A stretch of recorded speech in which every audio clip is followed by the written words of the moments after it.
이제 재산도 처분하고 뭐 채무도 변제하고 이런 경우가 있는데 이게 잘못하면 엄청 상속세가 가산돼서 다시 부담하셔야 될 그럴 수가 있습니다.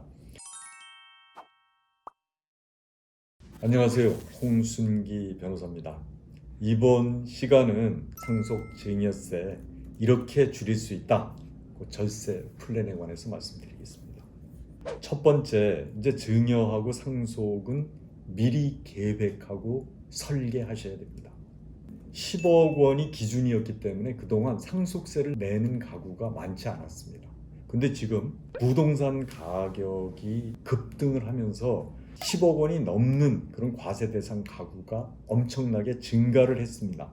또 하나는 이제 세무서에서는 세원 포착하고 사후 관리는 갈수록 강화되고 있다는 거고요.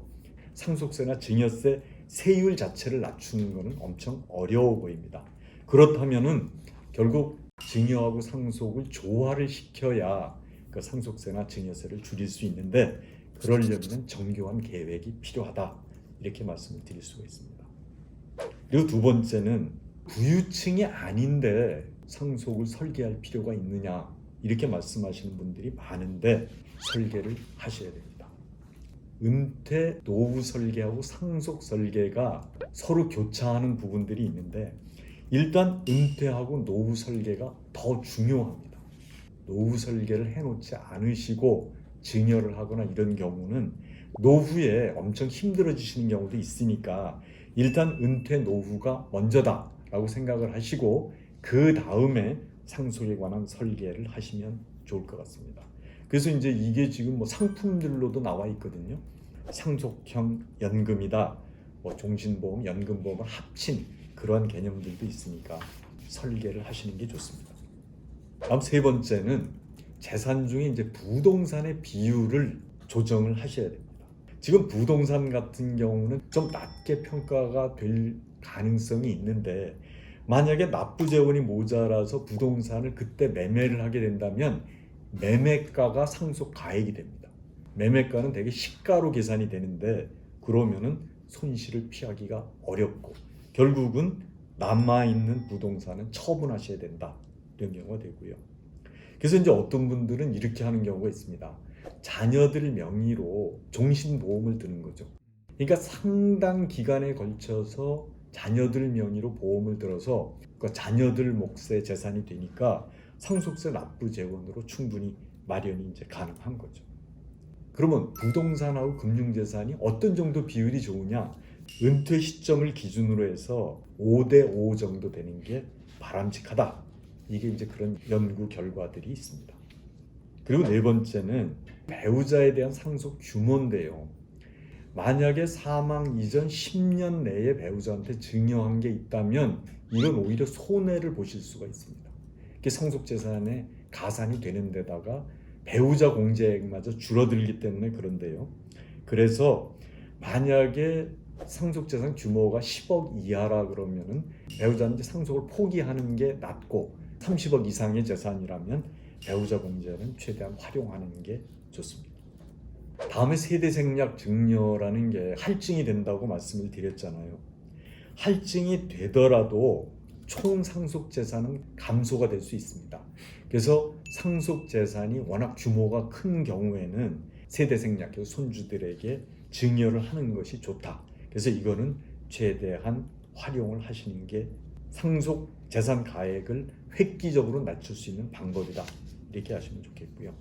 여섯 번째는 그 상속세 절세 전략 중에 이제 종신보험이라는 거는 그 상속세 납부 재원으로 활용이 가능하다. 이래서 국세청에서 발간된 세금 절약 가이드에서도 이거는 추천을 하고 있습니다.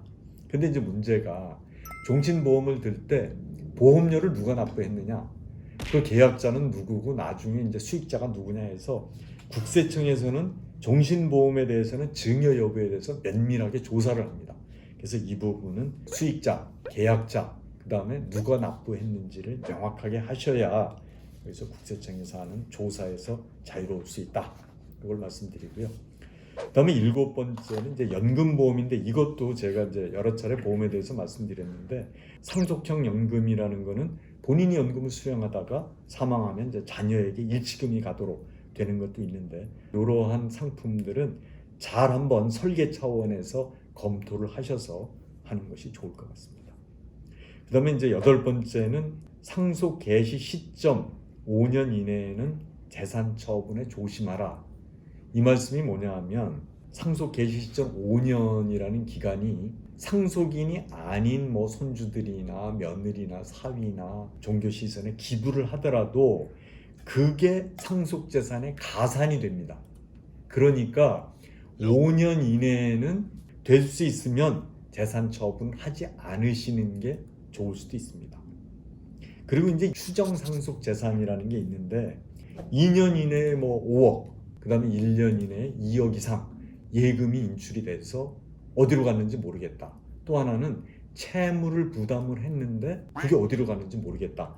그러면은 거기서 한 20% 정도만 감액해서 공제를 하고 나머지는 다 상속 재산으로 인정을 하는 그런 게 있고요. 그래서 5년이나 2년이라는 기간 이내에는 그 재산 처분이나 또는 채무를 부담하는 거, 이런 거는 조심을 하셔야 된다. 그리고 이제 마지막으로는 이 상속세를 대개 신고하시면 끝났다라고 생각을 하고 이제 재산도 처분하고 뭐 채무도 면제하고 이런 경우가 있는데, 이게 잘못하면 엄청 상속세가 가산돼서 다시 부담하셔야 될 그럴 수가 있습니다. 무슨 얘기냐면, 상속세가 신고 납부는 6개월인데요. 그 국세청에서 신고하는 건 자료로 활용을 하고 9개월 이내로 다시 조사를 해서 확정을 하겠다는 취지니까, 근데 그때 이제 상속재산을 처분하면, 예를 들어서 계산할 때는 뭐 공시지가나 기준지가로 했다가 처분하게 되면 매매가가 나오니까 그럼 매매가로 상속재산을 다시 계산하게 되는 거죠. 그 다음에 이제 담보 제공도 문제가 생기는 게 뭐냐면, 담보를 제공할 때 금융기관에서 감정을 하는데, 그러면 감정가가 바로 또 상속재산의 가산이 될 수가 있다는 거죠. 그리고 이제 신고 납부하고 6개월 내로 될 수 있으면 배우자 명의의 재산은 등기나 등록을 하는 것이 그 배우자 상속 공제를 받을 때는 유리합니다. 돌아가신 분의 채무가 있을 때 그거를 갚을 때도 문제가 되는 게 뭐냐면, 상속세 계산할 때는 나타나지 않았던 돈들이 갑자기 나타나가지고 거액의 채무를 변제를 했다. 그러면 그 부분에 관해서 자금 출처 조사를 다시 할 수 있다는 겁니다. 그리고 상속 재산이 30억 원 이상인 경우에는 무조건 세무조사가 나오는데 5년 정도는 조심을 하셔야 됩니다. 우리 국세청에서는 현금 재산이 많을 때는 10억 원이라도 조사를 받을 수가 있고, 30억 원 이상인 경우에는 거의 세무조사는 대부분이 다 받는다, 이렇게 생각을 하시면 되고요. 그 다음에 이제 상속세 납부할 게 없는데 신고할 필요도 없지 않느냐, 이렇게 생각하실 수도 있는데, 납부 세력이 없더라도 상속세 신고는 하시는 게 유리합니다. 왜 그러냐면, 상속세를 내진 않더라도 그때 당시로 재산의 가액이 얼마인지를 계산하는 게 가능하기 때문에 그렇습니다. 그럼 나중에 그 상속받은 재산을 처분할 때, 그때는 상속받을 때의 그 가액은 취득 가액이 되니까. 근데 그때 잘못하면은 원래 취득 가액이 있고 이제 상속할 때 상속받는 가액이 있는데, 그 차이 때문에 납부세액이 없더라도 상속세는 신고하시는 게 좋다, 이렇게 말씀을 드렸습니다. 지금 증여 상속에 관해서 개략적으로 말씀을 드리고, 또 용어가 어려워서 쉽게 알아들으시지 못하는 경우도 많은 것 같은데요. 그 부분은 양해 말씀을 드리고요.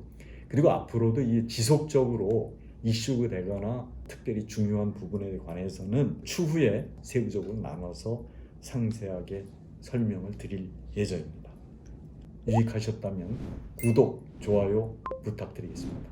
감사합니다.